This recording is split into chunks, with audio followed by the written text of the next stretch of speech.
Everybody, welcome back to Mindful Monday. My name is Melissa and today I'm going to share with you 5 different ways that people who practice mindfulness and meditation can become more productive. So the first thing I want to say is that many people are under the illusion that people who practice mindfulness and meditation don't really get a whole lot done. This is totally opposite of the truth. People who practice mindfulness and meditation actually have more focus, more clarity, and because they're in the present moment, they practice being in the present moment and are more self-aware, they actually are more productive in their everyday lives, whether it's in their work or in their home life. Today I'm going to share with you 5 different ways that people who practice mindfulness and meditation enhance their productivity on a daily basis. First of all, the first one being a good morning routine. So why is that so important? For people who practice mindfulness and meditation, they know that when they wake up in the first thing in the morning, that they have to become totally grounded and aware of where they are in that moment. So most people who practice mindfulness, they will either start their day with a meditation or maybe some breath work. And a lot of people would say, but I don't have time to do breath work. I don't have time to do meditation. Now, the thing is, you can really simplify these routines to suit your lifestyle, which I have done myself. So the way I start my day is I take 12 seconds where I take a deep breath through the nose for 4 seconds. I hold that breath for 4 seconds and then I release it on a long breath through the mouth for 4 seconds. So that's before I even get out of my bed. That's the first thing I do is I sit up and I do my breath work. What does this do for me? It's amazing. Those 12 seconds give me the space and the awareness to acknowledge that I'm breathing, number one. I can feel the awareness in my own body. And then when I get out of the bed, I automatically can see things clearly. Like I have to do my breakfast, I'm spending time with my children. And for you, my viewers, maybe you have to go to work or spend time with your children. But what actually happens is when we take the time to meditate or do a little bit of breath work, and to do it in a way that suits our routine, our day and our productivity is enhanced. That is for sure. So another way people practice mindfulness and become more productive in the morning is even when they're in the shower. They will use that time in the shower while they're bathing to just become more aware of the water touching their skin and feeling grateful to be able to have the time to have that shower. Even if it's only a quick shower, just like the quick few breaths we just spoke about, but just to be totally aware and present in that moment. What happens when we do that? Well, we're stopping all the thoughts of the future and we're totally in the present moment. So we're allowing that space for ourselves. And in that moment, we do not feel like we're running out of time either. Many people, they rush out of bed, they jump out of the bed or they rush out the door to work. And they barely have a breakfast before they leave their homes. When we decide to get a good morning routine, sometimes we will set the alarm maybe half an hour earlier or 15 minutes earlier so that we can get a better start to our day. This is what mindfulness can do for you to give you more productivity in your morning routines. Going on to the next one. Number 2, time management. People who practice mindfulness and meditation are very good at scheduling and creating good time management. For example, if you are working in an office environment and you have a lot of tasks throughout the day, people who are more aware and more in the present moment will always take the tasks that they least enjoy and do them first. Why would they do that? It's very simple. They know that if they get rid of those tasks first, they can enjoy the rest of their day focusing on the work that they really enjoy. So this is one way that people become more productive in the workplace, is by removing all the tasks that they least enjoy and getting ahead of the work, and then being able to put their full focus onto the things they totally enjoy for the rest of the day. And also, when you're in a work environment where you have your tasks that you're not enjoying done first, then you're in a better form for the day and you will communicate better with the people around you. Also in our homes, if we're not working and we're just spending time with our children, it's the same thing. The tasks that we least enjoy, maybe like washing the clothes, hanging them up, or maybe putting them away into the press. I know for me that the laundry is a task that I don't really enjoy. So after I've had my breakfast and I've done my breath work, that's the first thing I will do. I will take the washing from the basket, put it straight into the machine, get that on, and then I will go on and do the next task.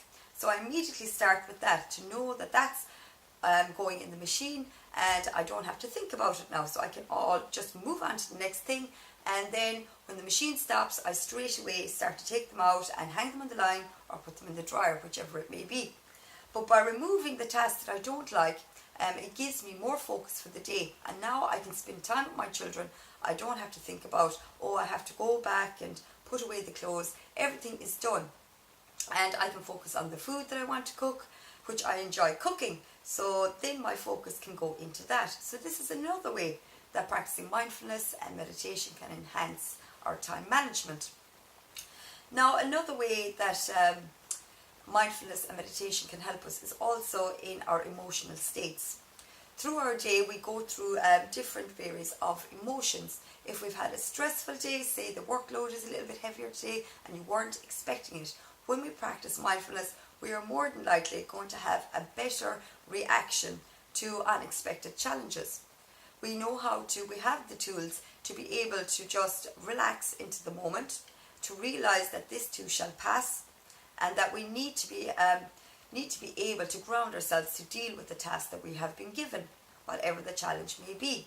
So when we practice mindfulness and meditation, it really does enhance our emotions. We're also very aware of how we're feeling. If we're feeling frustrated, if we're feeling upset, if we're feeling happy, if we're feeling sad, if we're feeling tired, all these emotions can be very prevalent when we start to slow down and realize, what am I feeling? This is something that people who practice mindfulness and meditation do several times through the day. It's like a body scan check. How am I feeling right now in my body? Especially if we get something stressful. You know, how am I feeling? Well, okay, I'm feeling angry or I'm feeling frustrated. And you start to just acknowledge, okay, I'm feeling these emotions, but this isn't going to stay like this. These too shall pass. And then the solutions come naturally. When we give ourselves the time and the few moments to just acknowledge how we're feeling and to not react on the emotion, to just take in the emotion, to feel the emotion, observe the emotion, we are much more likely going to have a solution to the challenge that we have been presented. The next thing I want to talk about is reflection. People who practice mindfulness and meditation also, at the end of their day, they like to reflect on how their day went. Why is this important? Well, because we're not always focusing on the future, but of course, just like every other person, we have to go to work or we have to spend time with our children and we have to plan ahead sometimes. But when we're in the state of reflection and we go through the day and we kind of give ourselves, a tick for all the things that we managed in our day and all the things that we achieved, we also start to notice where maybe we could have changed different scenarios in our day and maybe improved it. Or maybe we didn't take enough time to notice and become aware in certain experiences of our day. If we may have had a moment where we felt very frustrated, or if we did react to somebody, we will reflect on that too, which is very important. And the most important thing I want to get across here is that even if we practice mindfulness and meditation, it doesn't mean that we're going to automatically be perfect people. This is a practice, and it's a journey. It's something that we continue to do and we continue to get better at. So this is where reflection comes in. Some people like to journal their reflections. Some people just like to sit and think about them. But for me, myself, I think by writing down what you were grateful for your day and the things that you achieved in your day and maybe the things you'd like to tweak a little bit in your day is a good way of having a reflection journal. And it also, when you go to bed at night, it also goes into the unconscious mind. And if there were certain things in your day that you still didn't find a solution for, usually the following morning you will get that solution because you sleep in it. So it's a good idea to keep a journal before you sleep at night, to have reflections of the day, and anything you would like to find solutions for, also write that in that reflection pad.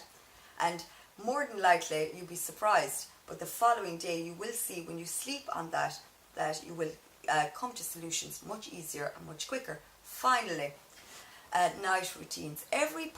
Number 5, every person that practices mindfulness and meditation always in their night with a good night routine, whether that is bathing in the bath and just reflecting. You can also do your reflection while you're doing that, or you could just do your breath work while you're in the bath, or maybe in the shower, whichever way you prefer to bathe. Or if you're in your bed and you just want to relax. A great way that people like to use when they practice mindfulness meditation is they will end their evening with a body scan.